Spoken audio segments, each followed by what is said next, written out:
Bye reference या फिर call by address. Call by reference में जो एक्चुअल पैरामीटर होता है उसमें हम पास करते हैं एड्रेस को। यहाँ पर हमारे पास एक प्रोग्राम है, ठीक है। तो इसमें देखो हमारा मेन फंक्शन चला जिसमें हमारे पास इंट ए और बी यानी कि दो वेरिएबल हमारे पास डिक्लेयर भी है और इनिशियलाइज भी है। तो ये डिक्लेयर एंड इनिशियलाइज साथ में है। तो जैसे ही ये डिक्लेयर होगा तो इसे मेमोरी में सम स्पेस असाइन होगा, इसे बी को भी सम स्पेस असाइन होगा।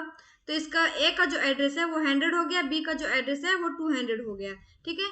तो इसमें वैल्यू भी इनिशियलाइज है, तो ए के लिए ये 10 हो गया और बी के लिए ये 20 हो गया।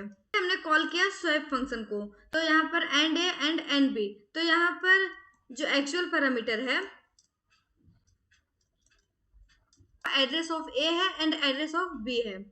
तो हम अगर एक्चुअल पैरामीटर पास कर रहे हैं कॉलिंग फंक्शन में तो जो रिसीवर होगा डेफिनेशन में वो भी पॉइंटर होना चाहिए, क्योंकि हमने पॉइंटर वाले क्लास में क्या देखा था कि जो पॉइंटर एक ऐसा वेरिएबल है जो एड्रेस को स्टोर करता है। जैसे ही ये फंक्शन कॉल होगा तो यहाँ पर जो int x and int y है यानी कि एक्स और वाई है वो दोनों का दोनों पॉइंटर है, क्योंकि पॉइंटर ही एड्रेस को स्टोर करता है। हमारा एक्स एंड वाई डिक्लेयर हुआ तो इसको अभी मेमोरी में सम स्पेस मिलेगा।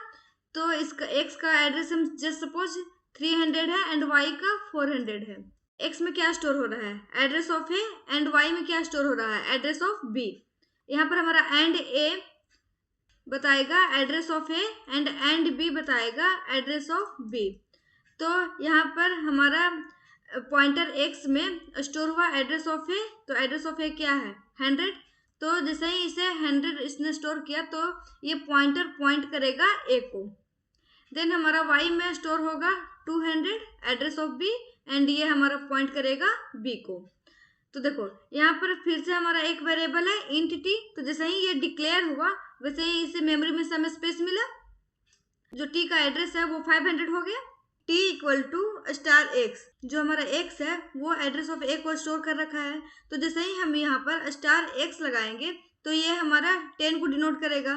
तो t equal to star x यानी कि स्टार x क्या हो जाएगा स्टार x इक्वल टू हो जाएगा 10।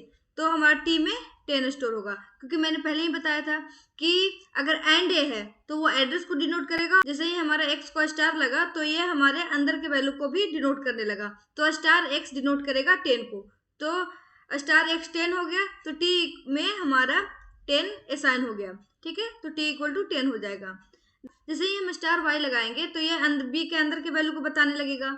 तो b इक्वल टू 20 है, तो देखो b इक्वल टू 20 है और स्टार x का मान क्या हो गया कि a स्टार x तो यहाँ पर a को डिनोट कर रहा है और स्टार y यहाँ पर हमारा b को डिनोट करेगा, क्योंकि स्टार x का मतलब ही हो गया कि हमारे a के अंदर का वैल्यू क्या है एंड स्टार y का मतलब ही हो गया कि हमारा b के अंदर का वैल्यू क्या है। स्टार x में स्टार y का वैल्यू आएगा तो स्टार x में हमारा 20 आ गया।